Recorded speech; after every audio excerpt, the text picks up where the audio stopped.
ভাই বর্তমান যে মাঠের পরিস্থিতি আপনি কি বুঝতেছেন? গরুর অবস্থা কাহিল, গরুর যে পর্যাপ্ত করে রয়েছে, গরু জায়গা নিতেছে না, গরু টাক দুইটা গেছে।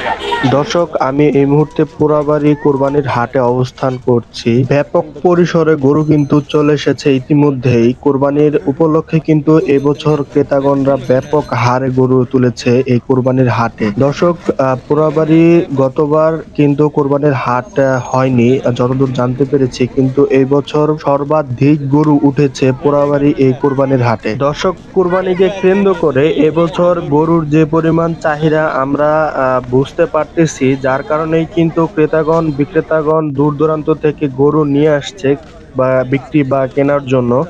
যে হাটে যান না কেন, প্রত্যেকটি হাটেই প্রায় উপচে পড়া গরুর ভিড়। এবং দর্শক, পোড়াবাড়ি হাটে সকালের পরিস্থিতি দেখে যা বুঝতে পারছি, ইনশাল্লাহ বিকাল দিকে আরো গরু আসবে এবং বিকেলে হাটের পরিস্থিতি ইনশাল্লাহ আপনাদের মাঝে তুলে ধরার চেষ্টা করব।